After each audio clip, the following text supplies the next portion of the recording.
Hello, viewers. I'm SB, And I'm Amabel. and welcome back to a new chapter of Amabel Goes to Forex School. This one, perhaps slightly longer than the last few have been, where we're finally breaching the wall of humankind. It is time, I'm Amabel, to take on our next large subject.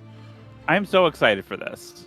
This one's a real Forex, a real grown-up, actual-ass Forex from Amplitude, makers of Endless Games. You know, all those Endless games that I like very Yeah. much. So this is a historical 4X. It is very much in conversation with Civilization. I would say more specifically, it is in conversation with Civilization 5 and pretty much 5. Okay.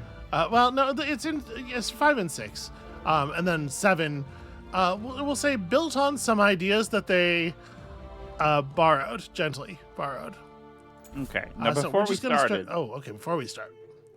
yeah, well, you had pointed out something to me in the logo Mm-hmm. that because I was like, why is the N and the K like that? Yeah, because the sort of open carrot thing is an Amplitude logo. Yeah, and I think that's neat. Thank you for. This is why I'm glad Okay. that you're able to explain these things to me. Also, that person inside that hand, that's Uh-huh. pretty good. I Okay. like that. Okay. All right. So this lady here is my avatar.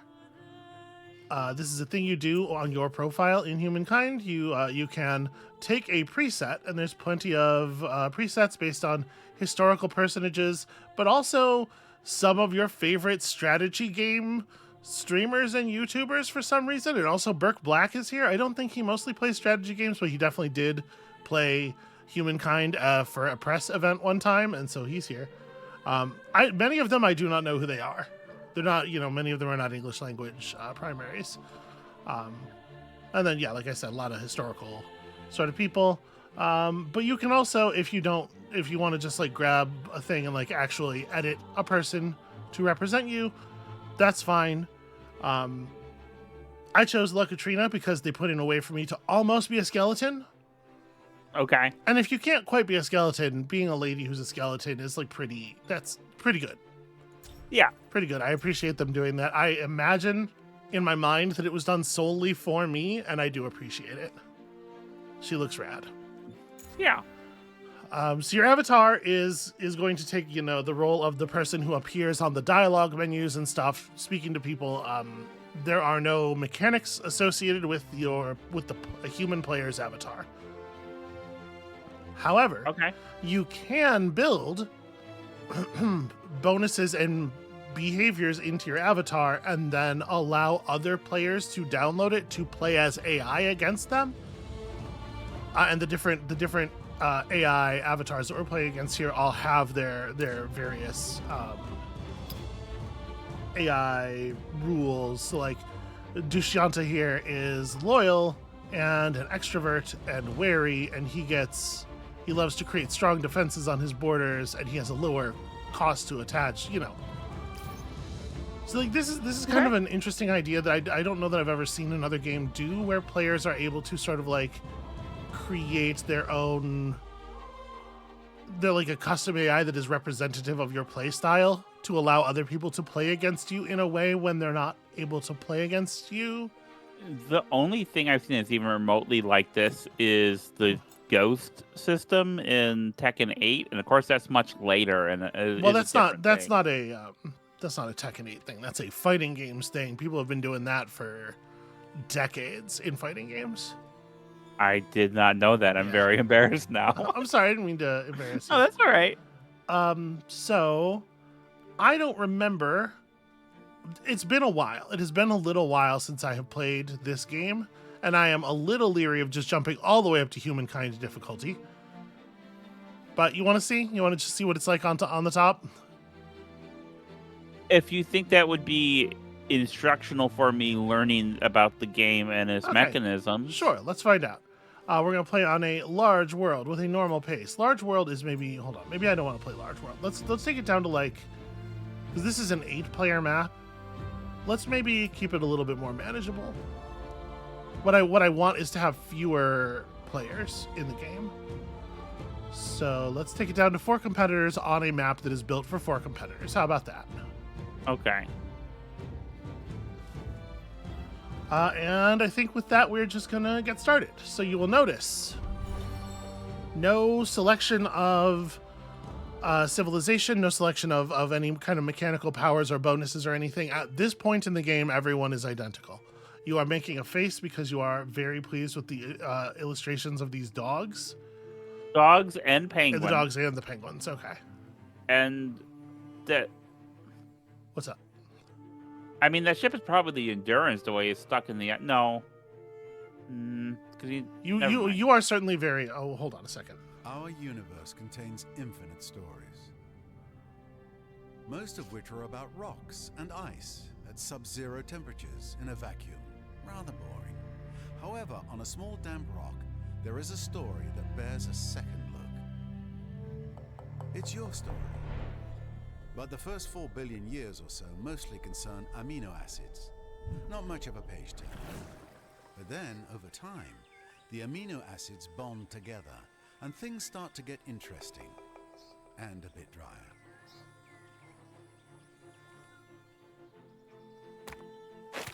A certain subspecies of hominid discovers that you can do more with a sharp rock than annoy your little brother. Tools and weapons are invented. The hominids begin to cooperate. Fire becomes a servant rather than an unpredictable force of nature. They learn to tan the skins of animals for clothing. They learn ways to record and probably exaggerate their adventures. Eventually, these tribes learn to build shelters and immediately hold the first barbecue parties. This is the dawn of humankind. Struggle and cooperation have been rewarded. The Neolithic era draws to a close. The whole world beckons. This tribe has come far, but the rest of their story is your story. You are the one who will build them into a great civilization. How far will you push humankind? A new era, a new epoch. While your tribe looks to you for leadership, the weight of all those future, unborn generations also weighs upon your decisions. What sort of lives will they have? All right, so first of all, I want to apologize. The cinematics are weirdly quiet. I'm not sure how I did that or how to fix it. But I will do it if I can. Secondly, before we even get into this text or any mechanics, Amabel, thoughts? I really like the framing of that. I really like the sense of humor. I don't know if it persists throughout the game, but It does. That's sort of like wryness and yeah. Oh, I respond to that so much better than the dry, this is important Civ thing. Yeah, the thing we're making here is, it's even if it is functional as a game, even if it is functional as a thing that gives you some kind of sense of awe about the grandiosity of human civilization or whatever, like, in a lot of ways it is fundamentally pretty silly, and pretending otherwise isn't helping anybody. Like, I really appreciate the tone of the thing as well. Yeah, like an important thing in my work as like an historical game designer is framing and tone. And something that I think distinguishes some of my work is that the tone is a bit more irreverent, and I feel like that gives you a different lens through which to engage with the thing. So I'm already very much on board for this because I've been, I've heard mixed things. Somewhat critical of the tone of Civilization, as I remember. Sure, yeah, absolutely. And I've heard mixed things about Humankind. So I'm interested to see in which ways it delights and disappoints me. Okay. But I also just kind of like it as a piece of short film, like, the identical framing where the monkey falls, the human succeeds because the human has a friend who will catch him. Like, that's rad. This is well made. All right. The dawn of humankind. To move beyond the Neolithic era, which is the era in which we have started, we will earn an era star. There are 3 era stars available up here. You can see we can get enough food together to grow our tribe up to 5 population and or units. We can get enough science, get enough curiosities to accrue 10 science, and we can hunt a total of 5 animal units. Any one of these things will allow us to push into the next era and have a shaping effect on the civilization we become, potentially, because there's a different sort of trait that unlocks with each of these. Okay. And that does mean that if we do more than one of them, we will carry more than one bonus forward, as I remember it. Okay. Once we've accumulated enough influence, we'll be able to build an outpost and claim a territory. And this game does have the same, food industry, money, science, influence thing. I always want to say dust, but it's obviously not dust. So we have started the game here. We have a single army that has a single unit in it. The unit is a tribe. We can gather food through fighting animals and ransacking stuff in order to multiply. You can see if we collect 20 food, it will add a tribe to our army. And it just so turns out there's a curiosity right here. Let's check it out, Amabel. If you learn nothing else, you could learn what killed them. We found an ancient encampment providing 2 science and 1 influence. Rad. And then there's another curiosity over here providing food. And I think we should should we check that out? An ancient encampment. We did see some dye. That's interesting. Dye gives bonus industry for cities, a thing to consider, perhaps. Yeah, some other people who came before, but their stuff is here, but they are not. Who knows what happened? I'm just making a joke about it's like a forebear civilization that okay. with advanced. That's what, yeah, we found their advanced technology. It was a laser rifle. So we run down here. Though next time, it might be better if you washed it first. We found some wild berries. That's 5 food. Hooray. Also, this region down here has a lot of interesting resources. There's some saffron and some wild horses. You can see the sort of the scale of things is a little bit different. Look at our units are real big so that they're very readable, but look at how big the horses are on that tile. Or I should say how big the horses aren't on that tile.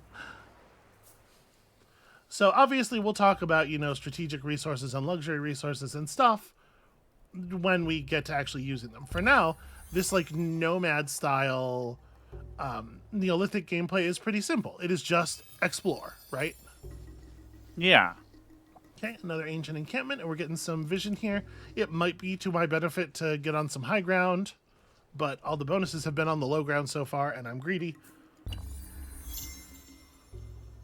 Wow, yeah, stuff is spawning all over the place. This is unusual as I remember it. I think berries just grow there. I think that's just a berry place. So we can see a river. So this game has a lot of. Oh, somebody found a natural wonder.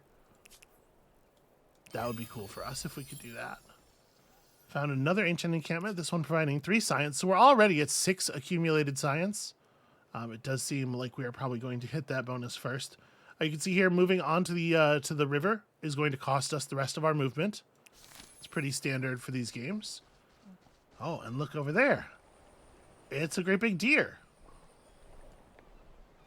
Also, Amabel, we have our first narrative. Urgent affairs require my attention. All right. On cloudless nights after the fires have dimmed to embers, many of the tribe raise their eyes to the heavens, mesmerized by the vast ocean of stars. Some have noticed recurring patterns among the brightest stars, and in these shapes they imagine the forms of heroes and beasts. Stories of their adventures, their victories, and their defeats are flourishing. Myths can be born here, you realize, ones that have the power to shape the tribe. What themes will you encourage? So we can encourage themes of nature to gain 20 food, which will be enough to immediately give us another unit. Stories of destiny to give us 20 influence, or stories of violence, which will confer the ferocious trait on our tribe for 10 turns, increasing our combat strength by 1.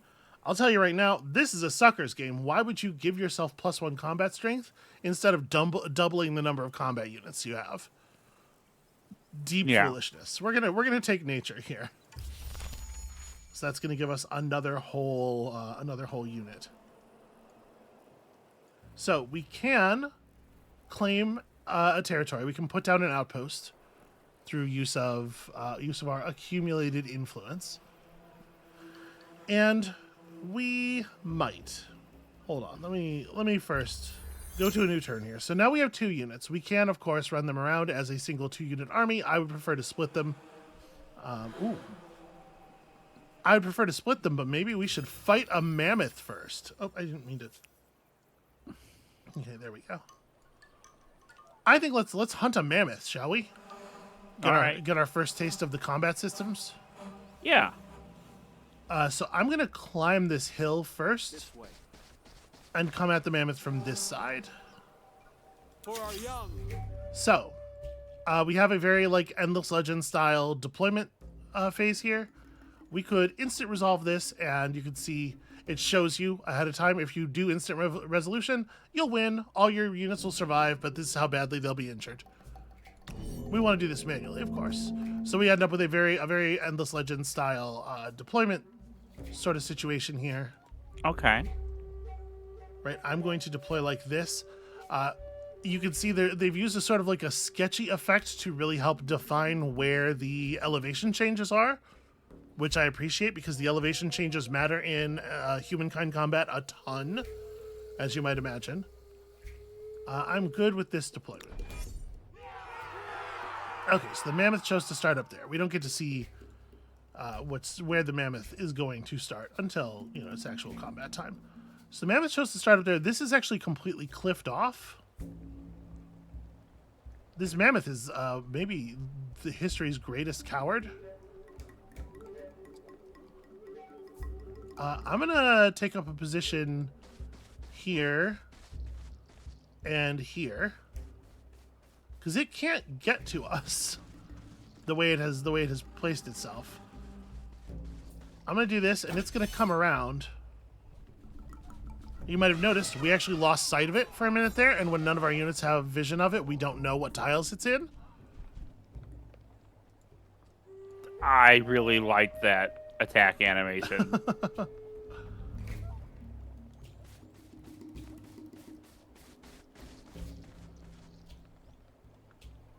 I wonder, do I provide... I'm unsure if I provide a benefit to my dude. I'm gonna put this unit back up here. So I can't attack down the cliff. However, I do know that when attacking, there is a you got flanked penalty. No, okay, I do not provide the flanking penalty. So you'll notice the mammoth is individually more powerful than we are. If you look at the top of the screen here, we have 10 base combat strength. I have a bonus point of combat strength because I'm standing adjacent to a friendly unit, and another point because I'm attacking from the high ground. But I'm also taking a 3-point penalty because I'm attacking from a water tile. So actually, it almost offsets the high ground bonus. Almost. Yeah. But we're going to go ahead and take a swing here. And it's going to do a tremendous amount of damage. You'll notice that the ranges on the attack roll are still pretty big. I'm going to do between 7 and 25 damage to this mammoth. Yeah. And you absolutely can win or lose a battle on some bad die rolls here. We're getting pretty lucky, and we're hitting quite high in our damage range. Now the mammoth, of course, exerts some zone of control, which is why I was not able to move around it trivially. But now that we've gotten this guy here, we can see moving here is going to consume all my movement for zone of control reasons. But now we've got a proper flank on him. You can see we're getting a bonus that is as large as the high ground bonus for a rear attack. And that's going to let us finish the job for sure. Oh. So, 20 food plus 20 influence. That is a whole extra body there, 20 food. And all of a sudden, we're looking real close to that growth star, huh? Yeah. Now, how does the health? Does it just regenerate over time? And you can see in the bar here. The little white. Okay. Yep, the wedge that we're going to regain over the next turn. Somebody has moved into the next era, so somebody has claimed their era movement already. Okay. I'm going to take our most injured unit, separate it, and accidentally discover a natural wonder. It's one of those moments that make you feel like a small thing on a wondrous planet. We discovered the Bungle Bungle range. These strikingly striped beehive-shaped rock formations may have been the site of an ancient meteor landing. So we discovered 5 science for that, and this is a 3 industry tile that gives +3 science and 5 food on commons quarters. Okay. Yeah, cool. A natural wonder. So I was taking our most injured unit back over to here to claim this this region down here with all the resources in it, and taking our other healthier units over to hunt this deer to try to finish our growth star. Okay. The deer is not going to do it by itself, but it'll help. Okay, so once again, we don't know where in his deployment range he's going to deploy, but once again, we have that same cliff thing over here. So this is the only tile, this is the only place where there's actually like a front available.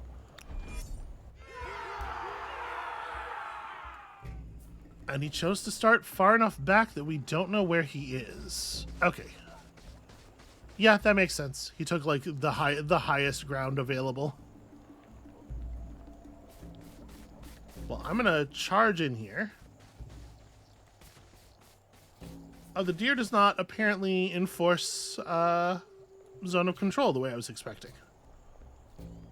So up here on the high ground, the deer only has 8 combat strength. It has a natural sort of disadvantage against us, so it's easy enough to just start swinging.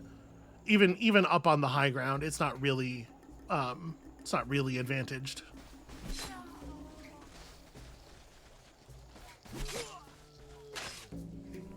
Sadly, we fail to get the job done, and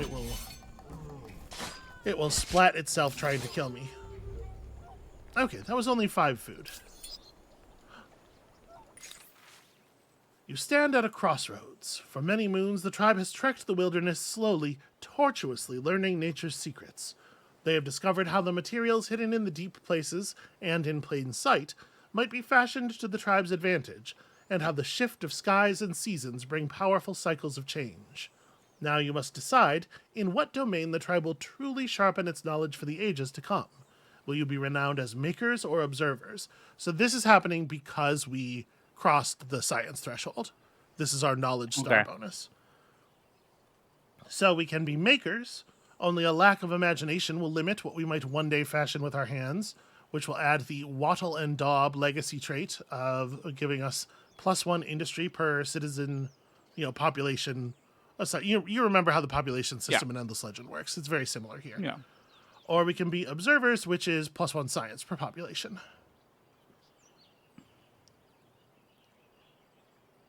As much as I personally am a sort of I like to think of myself as a science-oriented person, +1 industry per population is very hard to pass up.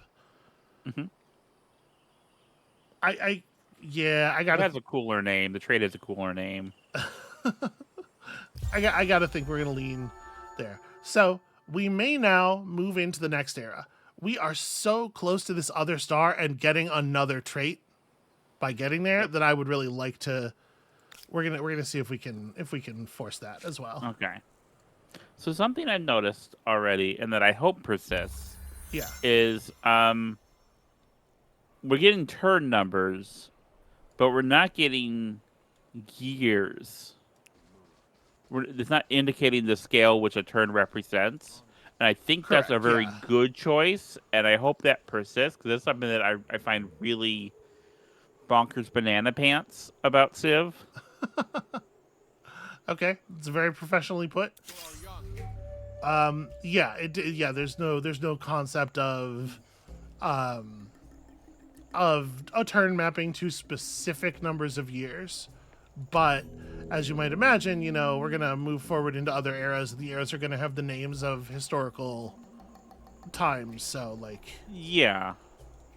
Let me see what the deer wants to do here. I'm actually just gonna stay put.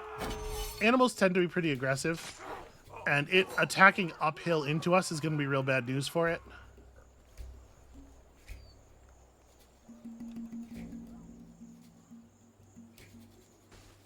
Yeah, we can take this one down with a minimum of damage to our units. Because I don't know if you noticed, but there is a mammoth beyond it that is probably going to be the source of the rest of our food. Gotcha. And then honestly, I'm looking at this region and thinking we probably want to take the region with the natural wonder in it too, both for the natural wonder and the fact that it has both coffee and tea. That's potentially some valuable stuff. So I'm looking around here trying to figure out like where is the spot that is hottest for us to put down our city. None of the tiles are super valuable in the early going. We have a 3 food 1 industry tile here next to these mountains, which you can't build on, but which do provide a lot of sort of abstract mineral material, right?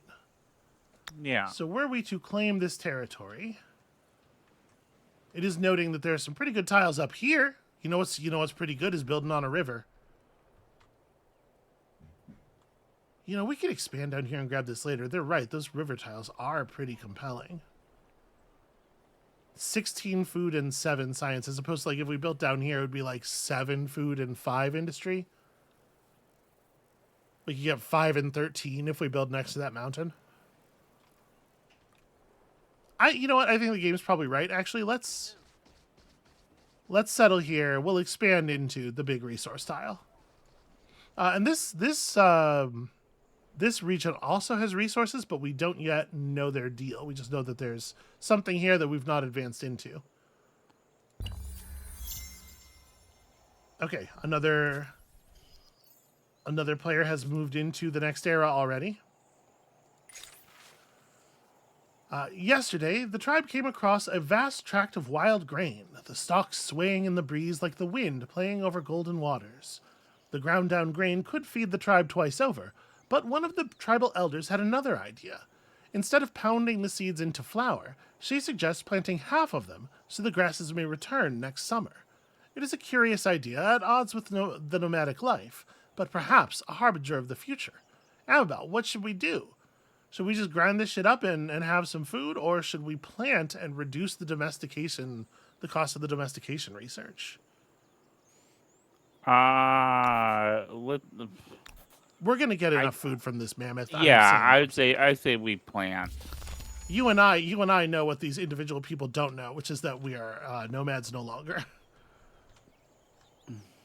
So the mammoth attacked us. Okay. I will defend my people to the death against this woolly fool. More like a fooly mammoth. Got him. You got him, Amabel. I don't know what else to say about that. So the mammoth goes first. Oh, it's not a mammoth, it's a bear. I thought it was it not a mammoth on the... I don't know. I don't know what happened. Okay, so this bear has 11 combat strength and a fucking rad portrait. Drawing of a bear. Oh my goodness. Yo, fuck this bear. Now, that is a pretty badass bear. He actually did more damage to us there than we did to him.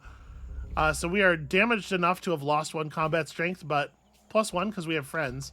What I actually should have done is move these guys up into a combat position and then moved this other damaged unit into a combat position, because I could have given these guys an extra point of combat strength from having 2 friends. Okay, we are actually... The bear is giving better than it is getting. There's a chance this attack will be lethal. It wasn't. It is hard to kill this bear. Amabel, this thing's a fucking monster. Bears are hard. Okay, well, that did give us enough food for our growth star. I appreciate that, because my people are in no condition to fight a woolly mammoth at this point. But if you did fight the woolly mammoth, you'd have enough for the other star, Oh, too. you're right. That's true. Looking out at the tribe, your heart swells with pride. They do not feel so distant, those harsh days when your numbers were so few that danger lurked in every shadow. Now there is warmth, comfort, and many mouths to feed. As the tribe has grown, you have needed to master how to harvest the fruits of land and sea. Yet you have also seen how valuable materials can be coaxed from the earth, rewarding patience and skill with prized rarities.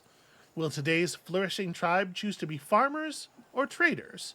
And it's a little odd that it's actually farmers and storytellers is the choice you're given. But being farmers will give you the plant lore trait, which is +1 food per population, and storytellers / traders, whatever, is obviously +1 money. So it's the other two resources. I mean, it's got to be food, right? Yeah. Something agrarian societies. Again, once again, you know a lot more about the history than I do. Get them. You're right, though. We Yeah. should kill this mammoth. So we have one. But carefully. Carefully. We have one healthy unit to use. So we're going to put that one right up front. Put a couple of people like way up on the high ground. Yeah, let's let the we're gonna not act on the first round. We're gonna let the mammoth come in because I don't want to be fighting the mammoth through the bottleneck here. Yeah. You know, it certainly adds more time and whatnot, but I really appreciate this kind of dedicated combat system with like miniature turns Yeah. over the stuff that's in like Civ. Just gonna rearrange here to maximize the friendship bonus.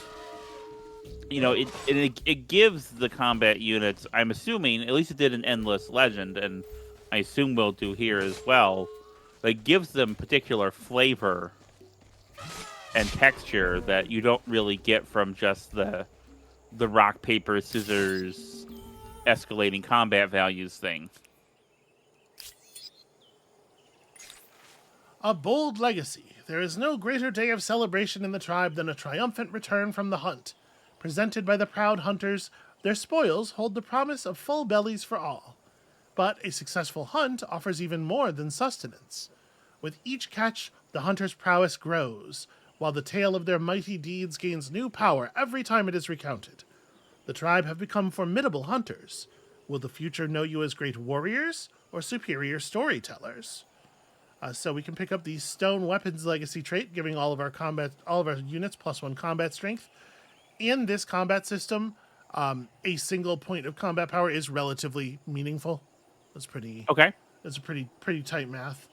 Or +1 influence per population on our cities and outposts. Better fighters, or like this makes us better at expanding, and also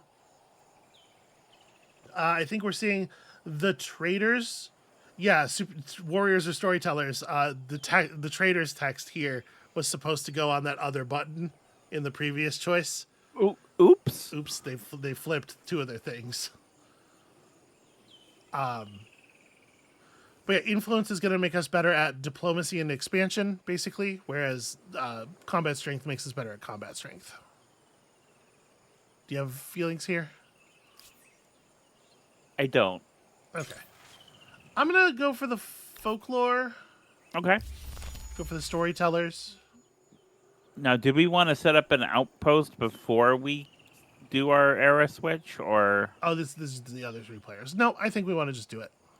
Okay. So I'm going to press the big glowing button here. You will notice we currently have 350 fame. We have earned 350 fame by getting the 3 goals here. Fame is victory points. Amabel, this is a 4x with victory points. Hold on. Where victory... Okay. Hold on. But yeah, the winner is the person who has the most victory points. Victory will go to the leader whose legend rises above the rest. So you can see everybody else has like 100 or 150 because they each only got one of the goals and then moved into the next era. We slow rolled it and really built up a lot of fame. But we're going to pay a little bit of a price here because now as we're entering the ancient era, we're going to have to draft a civilization to play as. And as you can see here, 3 of them are gone already. Each of the other players took their civilization of choice. So let's talk about this thing a little bit. Let's talk about the option that we're being offered. In this game, a culture, which is what we're taking on here, not a civilization. That word is banned. That's the other thing. A culture is made up of a couple of pieces. First of all, you have the affinity. There are 7 different affinities, and you're going to see why there are 7 different affinities in just a moment. But these give you sort of like a goal to aim for. The affinity with the big purple star in it is the one that cares about the big purple stars, right? The influence affinity.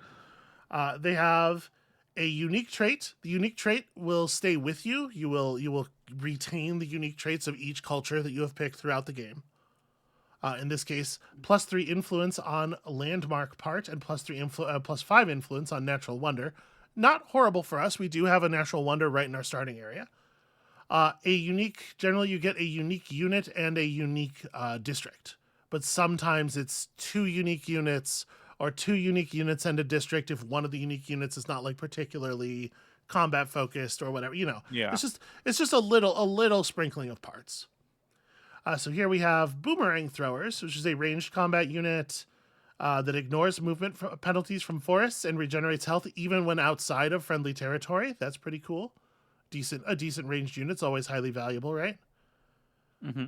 And they can build fish traps, which is a food exploiting district that counts as a farmer's quarter, has to be placed on a river, but does not require being connected to your main plaza or administrative center.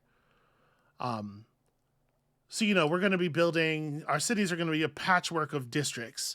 And where it says resource exploitation, when you put a resource down on a tile, it will only gather that resource from the resources that are on the tile, right? So like a 3 food, 2 industry resource tile is only really good if you also have a district that exploits both food and industry. Gotcha. Or you could make a choice by building a food thing on it or an industry on it. So that's these guys, the HUMANKInd. My knowledge of history is poor, so I'm going to be familiar with a small number of the civilizations that we're going to see over the course of this.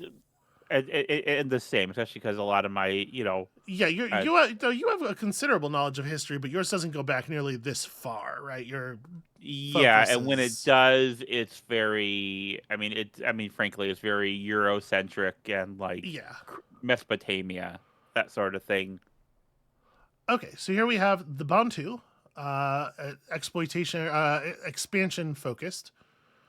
They get plus influence for the number of adjacent empires on their territory, so they want to reach out and get adjacent to the other players quickly. They have a special nomadic scouting unit that can collect pioneer curiosities to create new units, just out there in the field, traveling and multiplying. And they have the Mupia fields, which replaces the regular outpost and gives +10 food on adjacent cities, and it is itself a fortified district with food and industry exploitation. So that's kind of neat. The Karalans, their focus is industry stuff.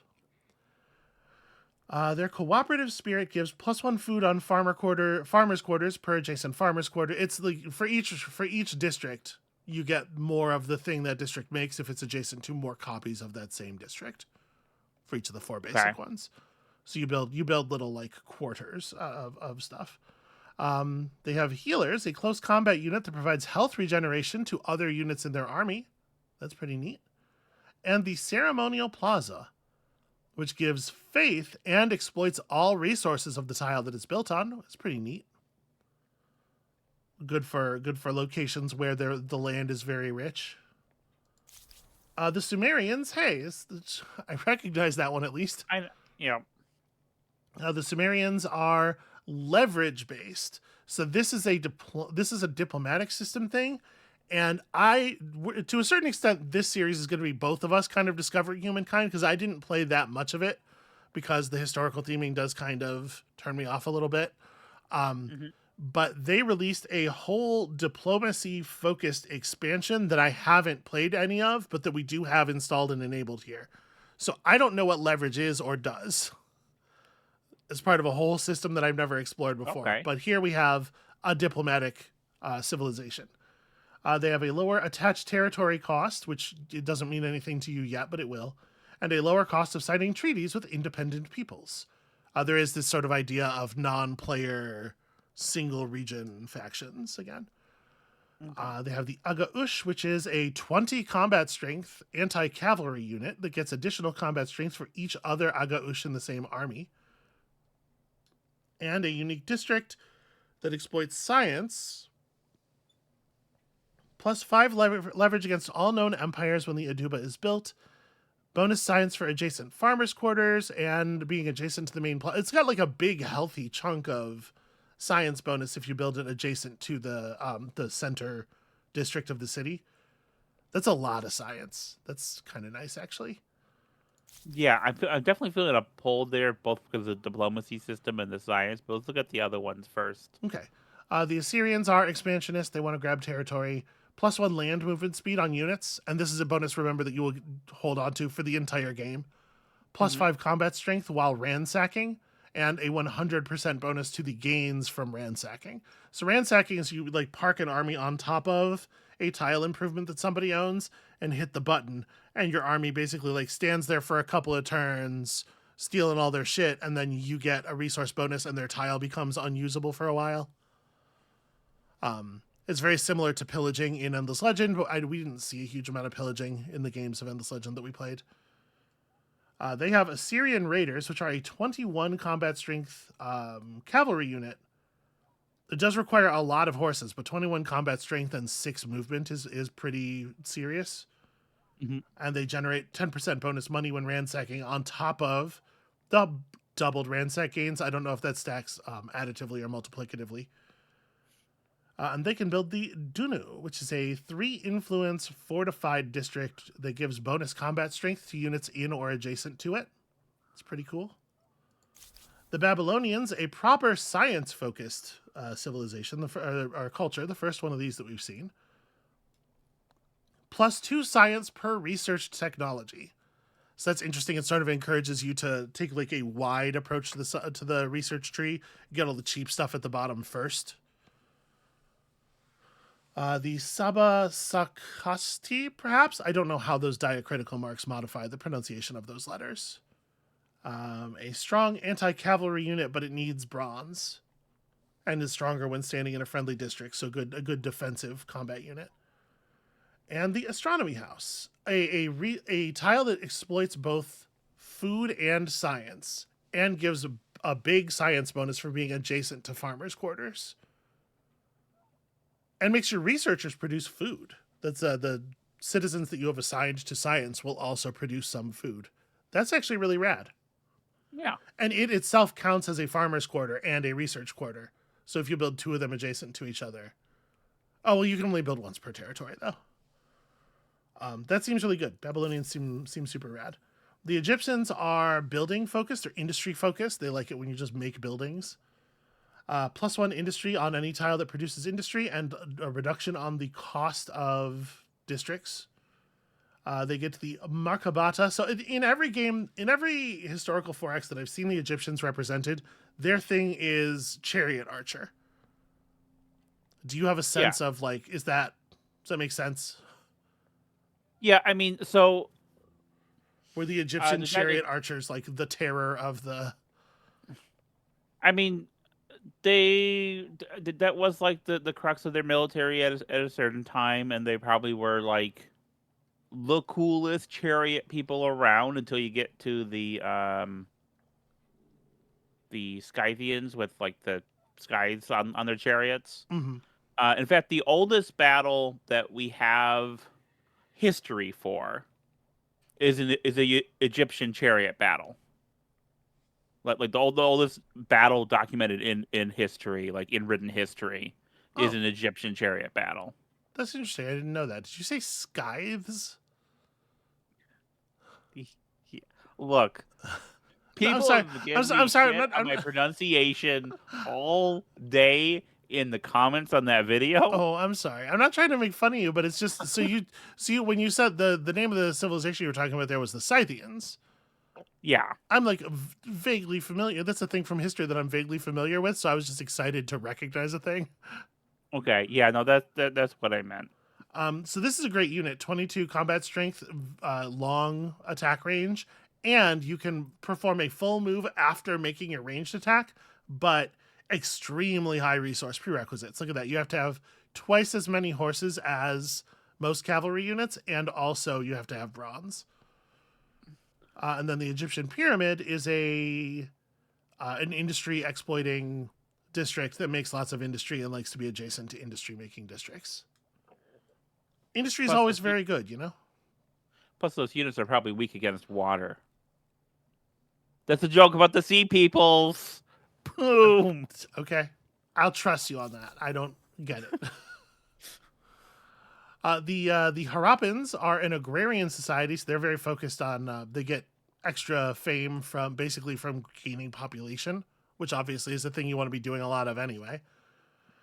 +1 food on dry grass and river tiles, already very encouraged to settle on and along rivers. So that's a bonus you'll be taking a lot of advantage of over the course of the game. They have a scouting unit, just run real fast, 5 base movement with 4 base vision, and ignores forest penalties.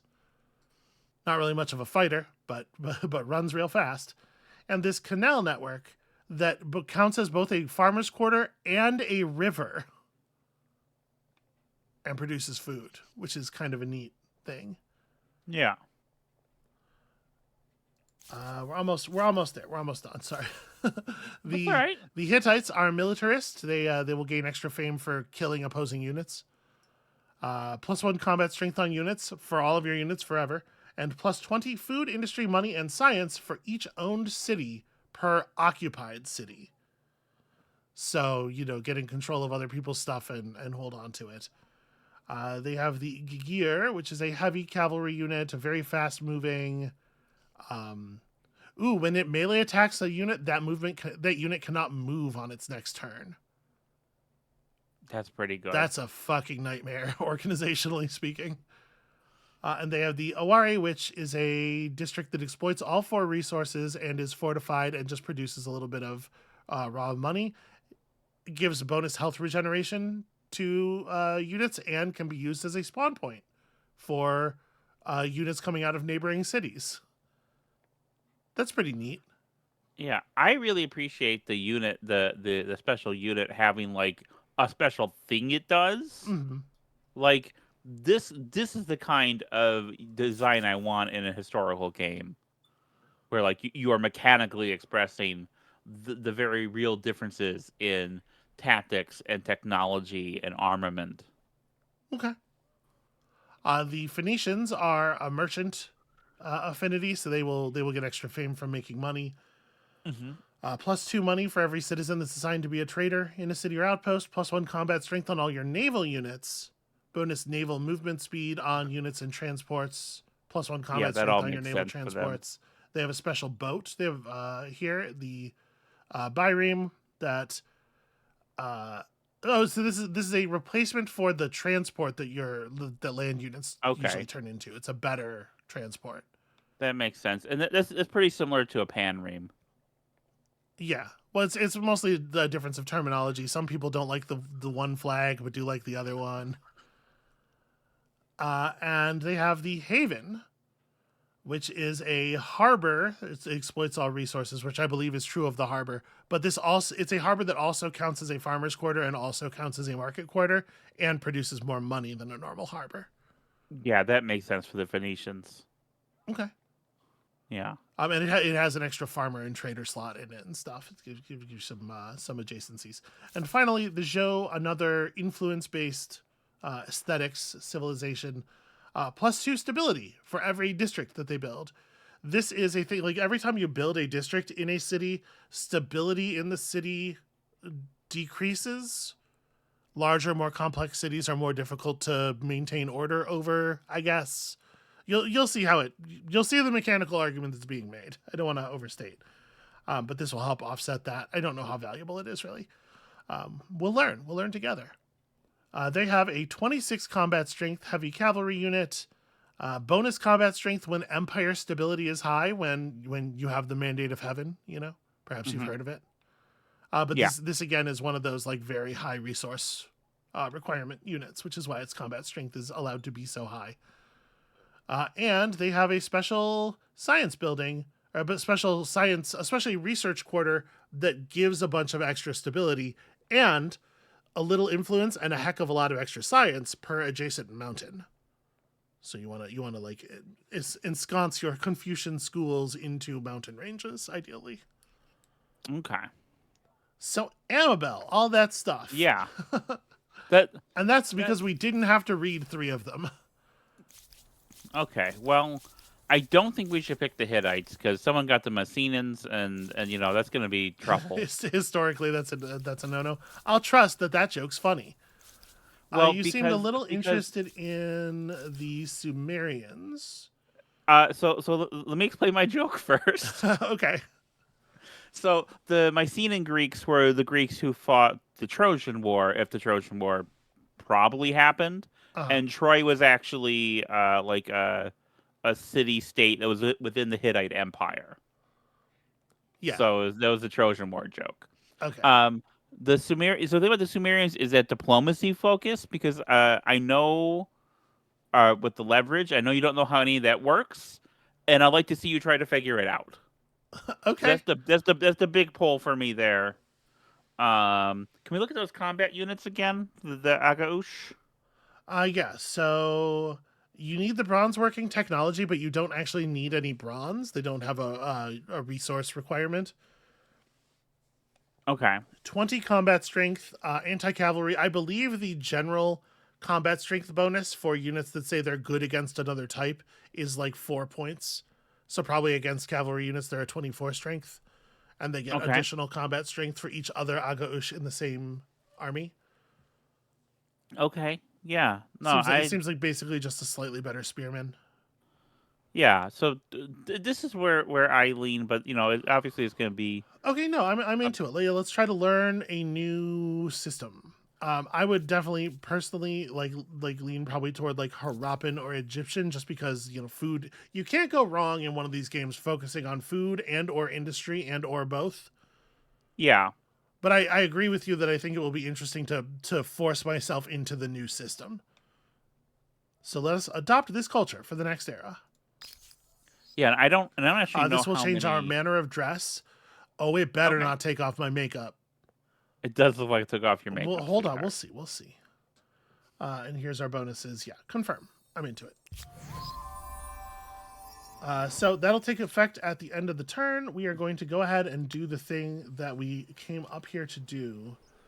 So we could settle down here by this part of the river for 16 food and 7 industry, or up here for a little bit less food but a lot more industry. And we'll be able to expand, obviously, into other tiles. I am inclined to go... 15's a lot of industry for a starting settlement. Yeah, let's go Not this way. everything worth appreciating was forged by human hands. We discovered another natural wonder, actually. Eldgja. That's pretty good. It does look... I'm not the only... Right? What? It looks a little bit like a dick. Right, like here's the...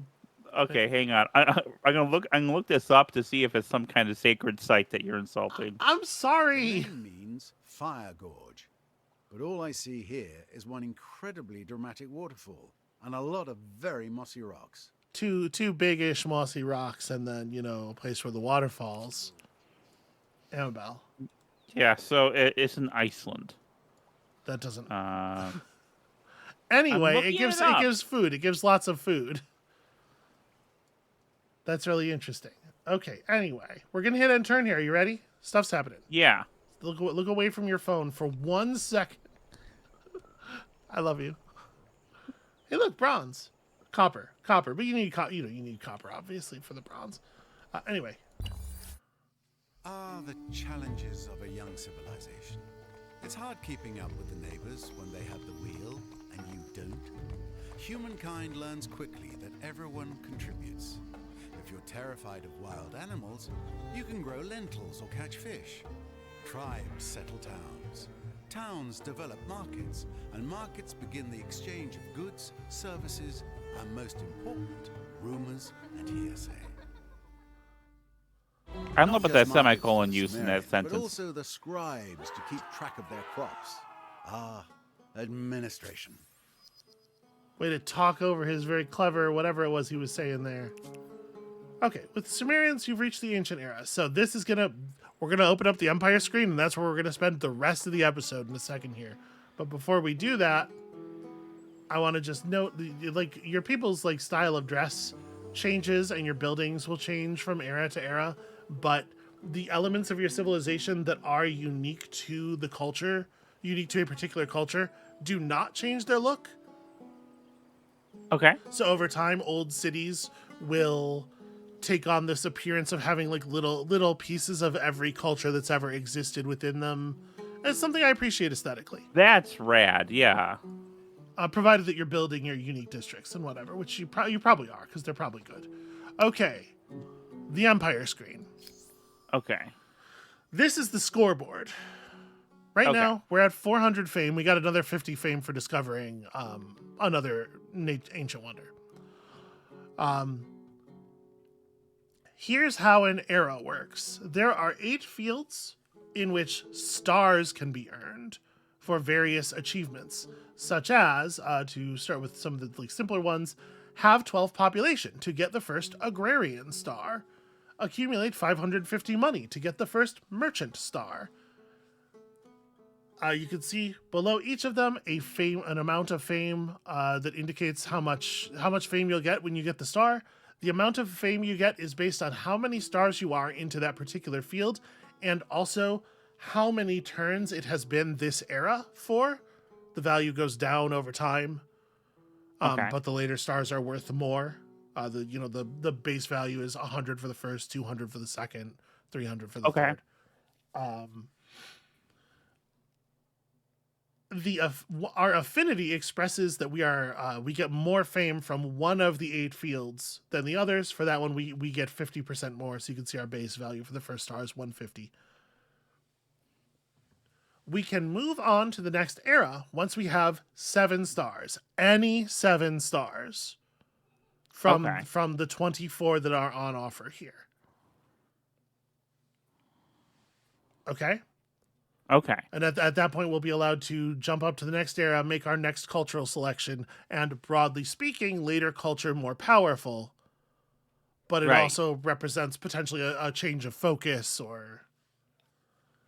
Yeah, and there are 6 eras, There are 6 eras, not counting the... not counting the Neolithic. Yeah, not counting the That Neolithic. okay. This There are also some competitive deeds available here.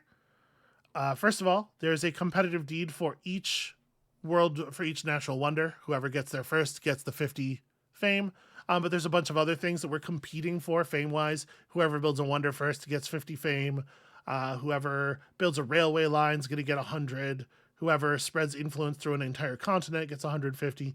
And these will just be live the whole game. These are all scoring objectives that we're competing for. And so... in a lot of ways, this feels a lot more like a modern board game, right? yeah. Or like more I would argue that 4X games are all they're all very board gamey, especially if you just peel the lid back a little tiny bit. But this one is not hiding it. This one's being very explicit about like, here's the things we're doing. And there's an argument that there's only one win condition here because fame, but fame is earned in 8 explicit different ways. So I don't consider this one win condition. This is one thing that's tracking your progress on 8 different win conditions in what's the word I want here? Where it's keeping track, you're getting points for partial progress on everything. Yeah. Yeah, so I like I like this, and I like the way, because I think it's a good analogy of the genre to board games. They're very board gamey, and a lot of them are very stodgy, old fashioned games.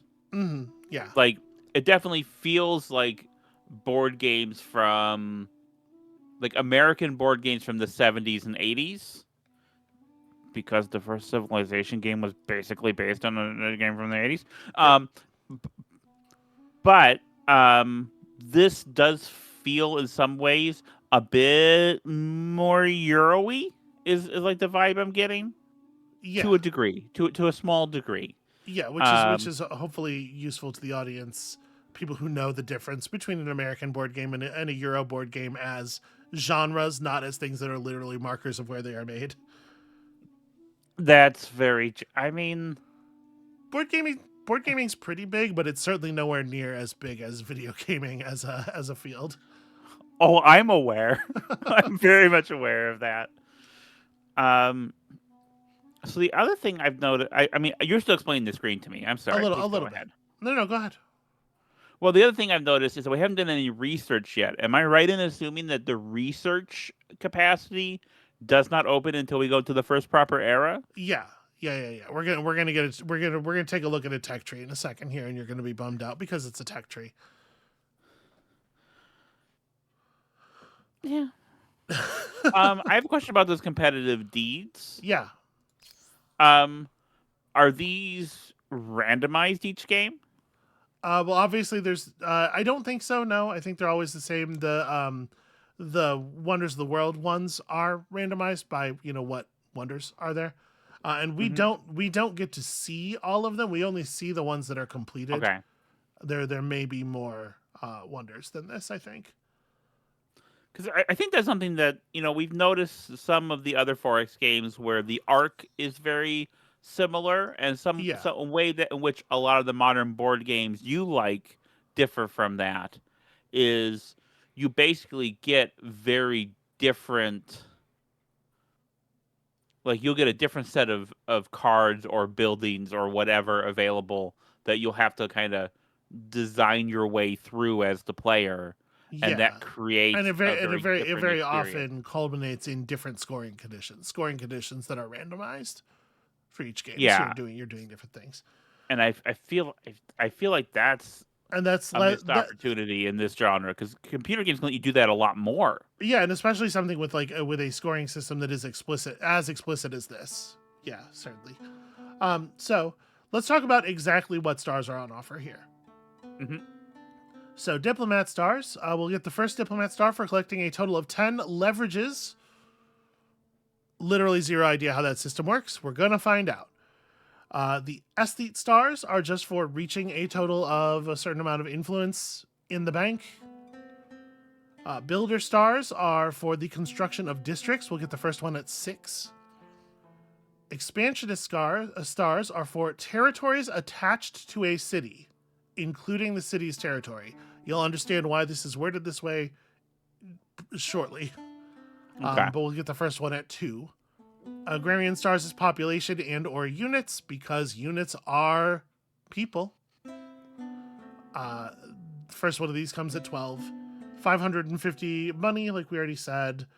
4 technologies, and this one obviously will just I think it is just 4H12 technologies researched. And then finally, destroy a total of X military units. We get the first star at 6. Finally, outside of the standard fame star system, there is the competitive spirit star. This is the you're lagging behind catch up star. Okay. The catch up category will passively grant you era stars. It begins happening once somebody moves up. Everybody else will get a star every X turns, basically. And the more people who are in the era ahead of you, the faster you accumulate these until you're allowed to catch up. So this is like you saw in this first era where, one person jumped into the ancient era 4 turns ahead of us, and then the other 2 jumped in 2 turns ahead of us. We're all going to make the transition kind of around the same time, but it's a little elastic, and it won't generally be like Civ 7 style, like basically a jump onto a clean new board. Right. Okay. It's a thing that happens gradually. Over here, we have access to our intelligence menu, which is part of the whole situation. We have no detection. We don't know nothing about nothing. Nor do we have any stealth units. I don't know what to do with any of this. We'll figure it out later. So right now we're sitting pretty at 400 fame because we really crushed that first era. You can see each of the others only got 1 star. The person who's in second is the person who discovered a natural wonder themselves. Okay. And we're going to go ahead and put down that outpost because I want to. Okay. Oh, we can see a creature lair over here. So there are two kinds of like basically animal spawning tiles. There is peaceful animal sanctuary. This tile will produce deer or mammoth or whatever. And then there is a lair which produces hostile animals. This is where that What? bear came from, probably. That sick ass bear. That sick bear that almost totally ate our entire army. I know you can't do this. What a terrifying creature. Yeah. But I would love it if that bear was in the thumbnail. I can do anything, Amabel. This is the internet. So you can see I believe in you. 2 turns. It takes 2 turns for the outpost to form. It is not an instant thing. It's disruptible by other players. But you can see we've sort of like gently claimed this area. The outline of the area is still dotted, but it's dotted in my color now, at least. And that didn't actually cost us anything. As we continue to put down outposts, it will start costing influence, and I think when you put them down closer to other players, the influence cost goes up. We'll see if that's true. We'll see if that's true.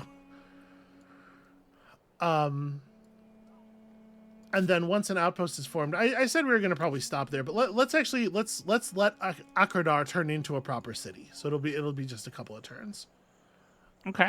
Let's start by chomping this deer. You know what? I'm gonna separate out. So you can see our tribes have turned into scouts. Okay. I'm gonna separate out 2 of our weaker units here to continue gathering vision and stuff, and we'll just have a couple of our units head over here and. Oh, except I was supposed to move those guys before. Yeah. Units that are in the combat area are reinforcements for the battle. Okay. I didn't want to do that. Their battle management, they have deer. Alright, it's fine. I actually think it's really cool that they're having you fight deer and mammoths. I would not expect that out of Civ. So like I appreciate that immediately as a difference.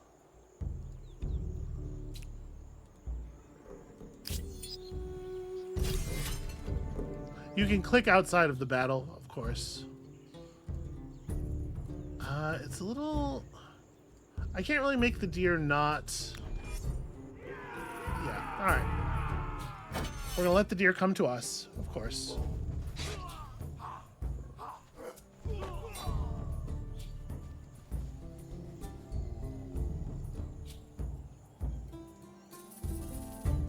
Alright, we're going to flank the deer. And then show him who's boss. Wow, damn. Surprise, dear, it's me. I was the boss. Okay, so those other units didn't show up as reinforcements. They were just pinned in place by the battle until the battle resolved. Oh, jeez. Okay, well, we've discovered another tile here. So, Animal Sanctuary. What we can do with this Animal Sanctuary is we can ransack it. Allows you to destroy the target and gain its resources. This is a tile owned by a neutral player. I am going to go ahead and ransack this tile. It will take 1 turn. It will give us 10 money, and it will stop it from spawning more creatures because I want to be in control of the area. I'm also going to run these guys down. Because I'm gonna fan out and we're gonna keep exploring this area over here. I'm a little worried about the hostile creature lair, but we'll deal with it. The first ransack. I wouldn't call it elegant, but it may teach them to keep their doors locked. Yeah, take that, elephant creature. Okay, so the outpost will continue to outpost on its own. We don't need to keep the scout here. Off we go. And in fact, I'm going to have our scout run forward and put up a much more important ransack on this hostile creature layer. Higher monetary value. We can see there's a curiosity over there, which I'm going to send these guys after. They can travel up the river at very, very low cost. Come over here. And travel up and down rivers.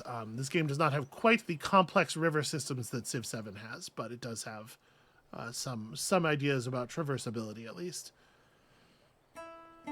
It does have a cool bear. It does have cool bears. It has way cooler bears than Civ. So we can see another player already. I think this is a good thing for us. We need somebody to do diplomacy with.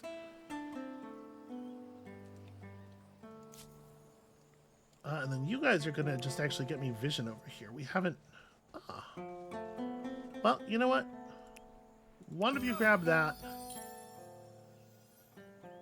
Okay, quite a large curiosity, in fact. The other one, go ransack this sanctuary. I am done with these wild animals.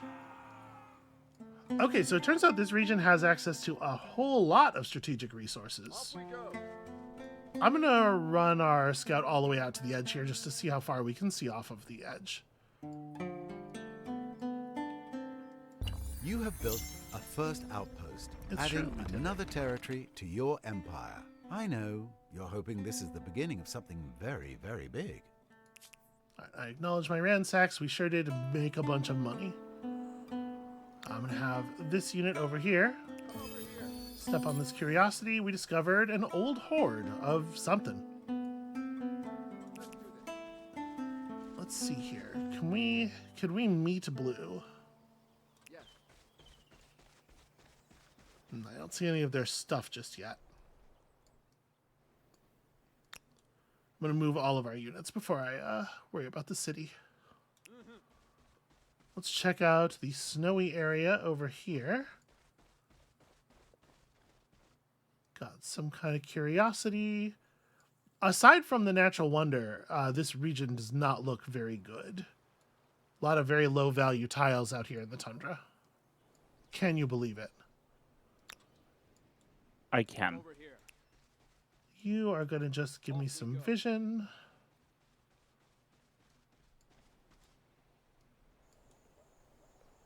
All right, this unit is headed toward our territory because we're going to want to, sort of form up around the city, I think. Oh, also curiosities. Cool. All right, so Akranar.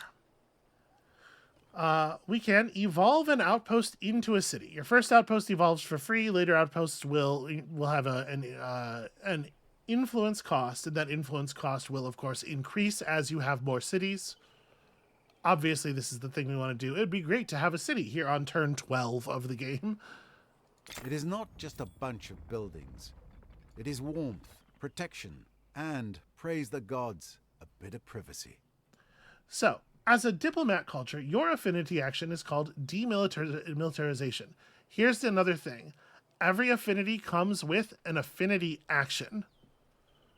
It's a thing you can build up. You can build up a charge. It's basically like your super. You have a bar that you fill up in some way, and then you can fire your super periodically. You can force a ceasefire in the territory of your choice. If the territory is owned by your empire or has no owner, only your units are authorized to be there. If it is another empire's territory, only their units are authorized. Any unauthorized army present in a demilitarized territory is trespassing and generates a grievance there, creating an opportunity to grab leverage intel. For every following turn that the offending units remain in the territory, each generates 1 leverage per turn for your empire against their owner. You must wait a minimum number of turns before being able to use demilitarize again. Okay. And it looks like it's available. Maybe you don't fill a bar anymore. I mean, you definitely fill a bar for some of them, like the agrarian one, but I don't know. Okay. We'll see. I'm not really sure how to use that best. But now that this is a city, of course, it functions in a way that you're pretty familiar with. It has your favorite shit in the universe. There's a construction queue. Yes! You will notice building a military unit costs population. Yes! Soldiers are people. They come from your people. You're very excited right now. Because that's how it should be. It's how they should do it in the other games. And like I said, it's becoming more and more common, or for like something like Dude Spice Wars, for it to be a separate, or like Endless Space 2, right, where they had the manpower resource, where it is a separate pool, but it's drawn from your food. It's some percentage of your food, and so it represents like some percentage of your population being drawn off for military purposes, etc. So we have all of our stuff we can build here. I do like the idea of getting some growth going early. We have our farmer's quarter, which is a food exploiting tile, gives +1 food, an additional +1 food per farmer's quarter, and an additional farmer's slot on the city. So right now you can see we have only room for 2 people on any particular resource. Building more quarters gives you more room. The Maker's Quarter is a very similar thing, but, the industry version. And then, of course, we have our special Eduba, which replaces the Research Quarter for us. That is a little bit more expensive, but look at all that science. And since we want to build these adjacent to since we want to build our Eduba adjacent to the main plaza, I think we can just throw it down now.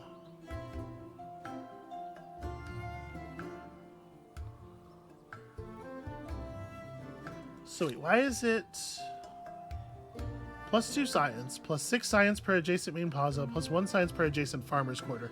So we're going to want to put it down in a place where we want to build farmer's quarters around it, ideally. Which I think is down here. The farmer's quarters being along the river makes a lot of sense. I kind of like it being here, because I think we are going to want to build farmer's quarters there and there.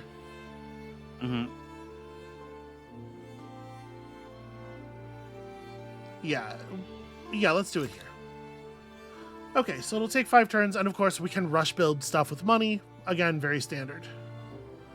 We also have infrastructures. So there's districts and infrastructures. Infrastructures are buildings that go inside the main plaza, and they're, the very standard Civ style buildings. Okay. We also have public ceremonies that we can build, which is just, abstractly put a bunch of industry into this, and it will put out food at the end of it, or whatever. Stuff is just like raw resource conversions. The city also has a couple of other things going for it. It has a stability value. Population assigned here can increase the stability of your city. You can devote people to maintaining stability, basically. It is our stability is 85%, tracking toward 100%. It takes time for it to change. Okay. So it's going to increase by 5% until it gets there. And you can see the state will remain strained as long as city stability stays between 30% and 90%. The bars, little black bars on the thing. If we get it above that, we will gain some bonuses. If we get it below that, we'll take some penalties. And you can see here a very easy breakdown. I do appreciate the tooltips here. Very easy breakdown of all of the factors affecting it. Yeah. Yeah. Okay.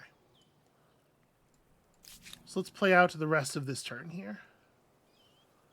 You are just going to get me a little bit more They information. have a certain appeal, the Olmecs.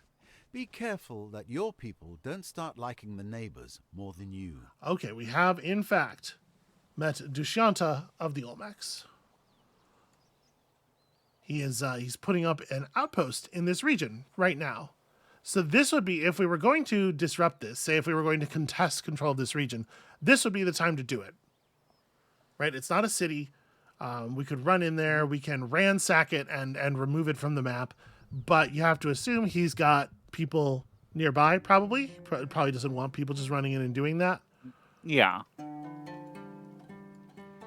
But that is, one of the values of the system is giving you this sort of like pre-city state that you can have a district be in to give other people time to react.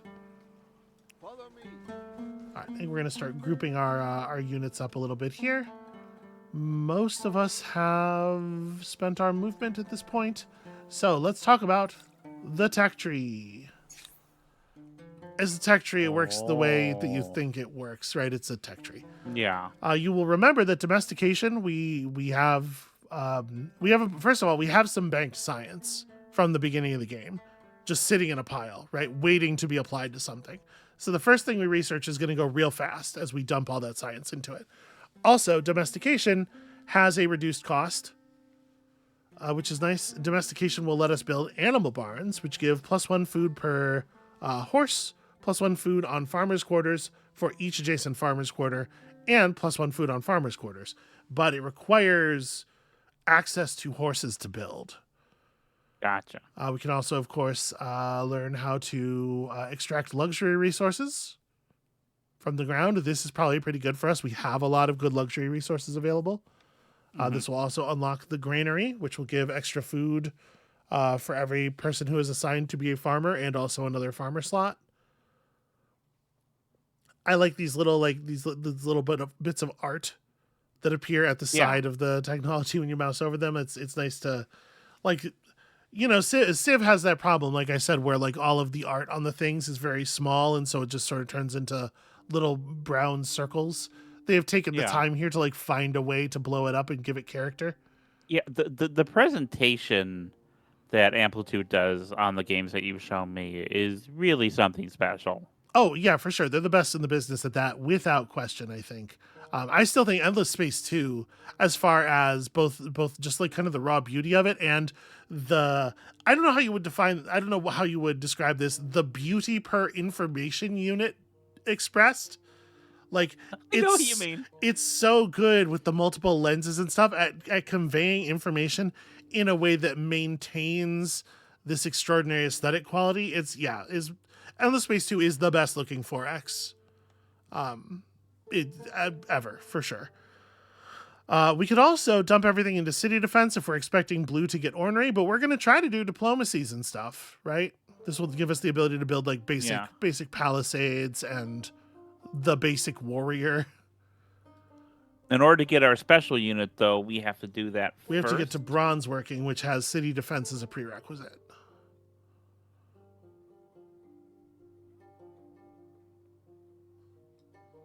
Okay? Yeah. Okay. I say calendar. Okay. Let's get the ability to extract luxury resources. We are producing a small amount of science per turn right now. These rates of research are based on the idea of us producing 3 science. So when we put down our district that gives 8 science in a second, this number is going to accelerate. It's going to change quite a bit. Yeah. Okay, and I think that's kind of the idea. That's the basis of it. This is maybe a good place. I'm gonna hit end turn. Oh, Okay. we didn't say howdy to the guy. Calendar researched, hooray. And we'll worry about, jumping into that in a second here. But if we can, howdy, Dushyanta. He's given us a look. He's got a bit of an expression on his face. Apparently, pleasant is what we're supposed to take from this. Cordial relations, unlikely to attack for now. Trust is stable.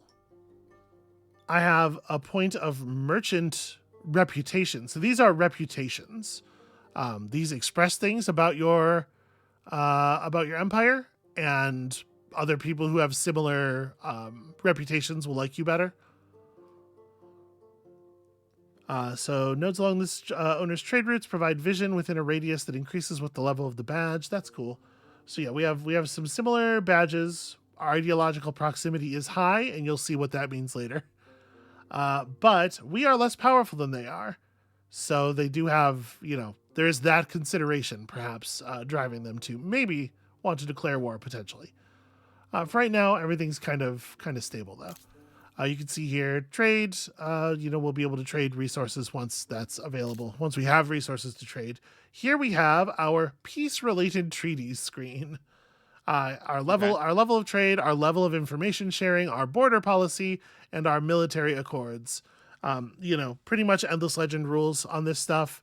We can fight in neutral territory that doesn't necessarily lead directly to war. Although if we kill a bunch of their units, they will be salty about it. Borders are closed. Borders are closed by default on territories that are connected to cities, but a territory that is just an outpost is not connected to a city by default, and it will maintain that dotted outline. Okay. And you can walk into those until they are city connected. We can eventually share maps with each other. We can learn to trade luxuries and then eventually other things. Apparently embassies can be set up, which will allow us to spend our leverage and sign special agreements. We don't have that yet. We'll get there. And we can keep a sort of a rough idea of where they are in the era. You know, how many stars they have. Oh, I regret to inform you, we have been marked as being in 4800 BCE.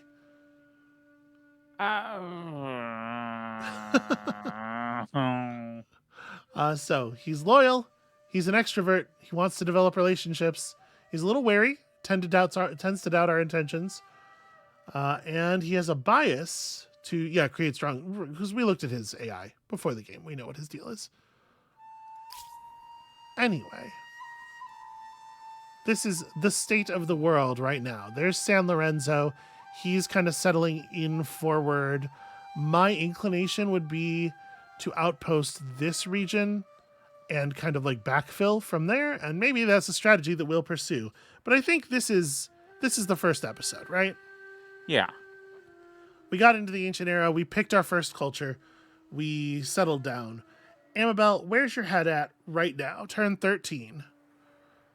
So far, so good. I like this. The things that are different from Civ, which is my baseline for this kind of thing. And that's exactly why I wanted to play Civ first, to establish that. Yeah. I like this better. I think the approach is smarter. I like to see how it develops. Because, again, I have heard a bit about this game. And I know the reaction's kind of mixed. So I like to see how it develops and delivers on these ideas. But so far, I'm digging it. The presentation's really spectacular, and yeah, if you're gonna do this kind of thing where you have multiple cultures that you're switching, 6 is a good number. 3 is a terrible number. What? It is too simple. How can you steal half of someone's homework? That's really easy. It's really easy. You just you be lazy about it. You do the thing, but not very well. Anyway, I'm not accusing anyone of having stolen anything diplomatically. That's going to be it for us for today. Thank you all so much for watching. When you come back next time, we will be proceeding into the ancient era. We will be engaging in a little bit of friendly land war with San Lorenzo over here, and we'll be seeing if we can't find those other players to start generating leverage over them too. And we'll see you then. I want to see that bear again.